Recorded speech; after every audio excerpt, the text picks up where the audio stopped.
I knew it was coming. I knew it. Hi, my name is Grant Etherington, and I've been attending Lakeside just a little over 4 years. I think growing up and going to church, I was probably the worst kid. I remember I've gotten kicked out of Sunday school a couple times, and in school, I was always the class clown. I did pretty poorly in school.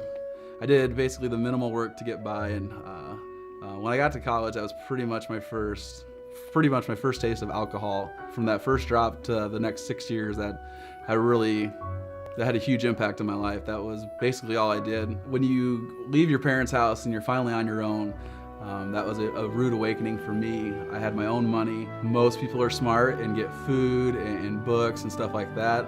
I was a moron, and I got not drugs. Wow. I got alcohol. Let's rewind that. I decided to take that money and just blow it on alcohol, blow it on pornography, blow it on anything you could think of that wouldn't help me. And at the end of the day, if I needed food or a case of beer, the case of beer always won. That's what I'd always go with. And the whole point of a credit card is to use it and to pay it off. I just used it. I thought a checking account was a walking loan. Back then, they didn't run your check to see if it was good. They just took it. And so I wrote a lot of those. And again, 15 years later, I'm paying all those back. And even through drinking, I met some friends, and they knew I had questions, and they introduced me to somebody else, and we started talking about God and Jesus, and the impact that Jesus and God had in this guy's life was something that he was living for. And it's really hard to look at that and not want that. I wanted to go to church. I wanted to learn more about this God. I searched out the same church that I went to back home, and I went, and it felt a lot like back home. And I sat in the pew, and they asked us to greet one another around you. And I remember I put my hand out to this little old lady, and she saw my arm just covered in tattoos, and she wouldn't even put her hand out. So I left that just kind of bitter and wanting something more. And I came through a friend of a friend, just was told about Lakeside.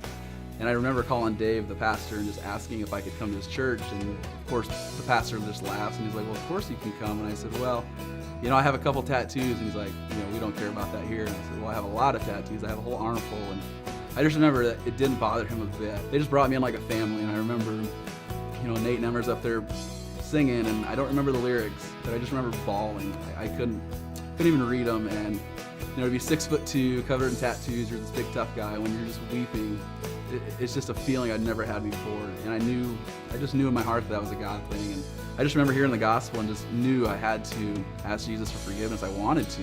I wanted all that crud and crap of my college, and up to this time, I just wanted it off my shoulders. It just weighs you down when you really just think about what you've done.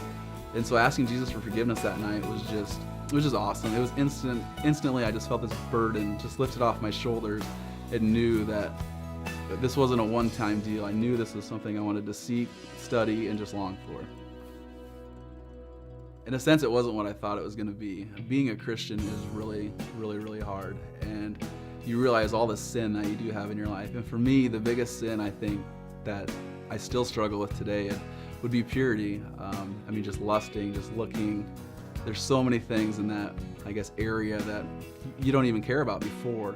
But as a Christian, it's something I don't want to keep doing. I don't want my wife to worry about me struggling with this. I don't want to struggle with it. It just doesn't go away the minute I accepted Christ. I still struggle with this battle, and it's something you have to be transparent about. I have an accountability partner. We're both struggling with it. Everyone, I think if you're a man, you struggle with this, whether you admit it or not. And so that's probably the biggest area in my life that since I've been a Christian, I'm still working on, and I feel like I'll be working on for a while. And to know that I have Jesus on my side, and to put my assurance in Christ, that's huge. Before I didn't have that. Before it was just me, and you just keep going down the same road. But now you have something to put your hope in, and something to pray to, and someone to learn from. Jesus was perfect. He didn't struggle with it. And so I put my hope and my faith in Christ, and that's who I want to be, and that's what I'm trying to live for.